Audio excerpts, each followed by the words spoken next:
is finally cozy weather time, which means it is soup season, and y'all know I wait all year for soup season. And today, to make this super good, super cozy Marry Me chicken soup, I'm gonna be using Guy Fieri's new line.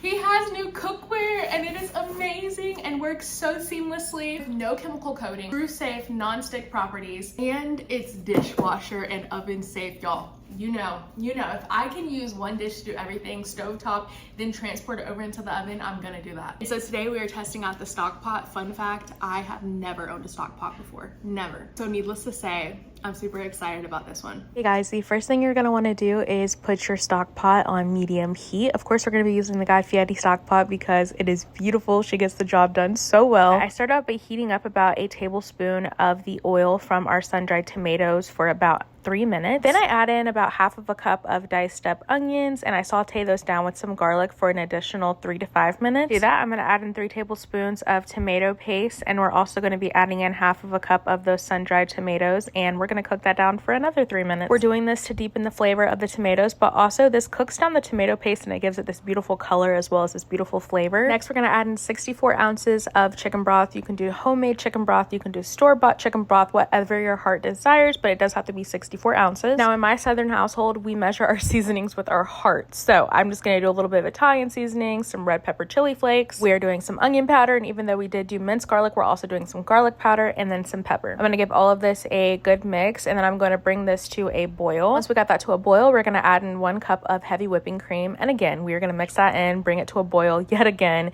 and then we're going to add in our noodles. I just used about 15 ounces of medium shell pasta, but this is one of those things where, like, if you want to use a different type of pasta, you can. This is just the one that works best. I like to cook it until my pasta's al dente. That takes about 10 to 12 minutes. This is when we add in all the fun stuff. So I'm going to do 2 cups of fresh spinach. I do an entire block of room temperature cream cheese, 2 cups of shredded rotisserie chicken, and then half of a cup of grated Parmesan cheese. We're going to mix all of this in, and then we're just going to let this sit on a low heat for an additional 10 minutes until that cream cheese and the Parmesan cheese is melted. I like to add the lid on here because it's really going to help to make sure that cream cheese gets nice and melted in there. You don't want clumps of cream cheese when you're eating. And that is it. That is all you have to do. And there is a reason they call this soup Marry Me chicken soup, because literally your significant other is going to taste one bite and they're going to be like, yup, I'm locking it down. It is that good. Also, shout out to Guy Fieri for his cooking ware. Oh my gosh, it's going to make soup season so much better.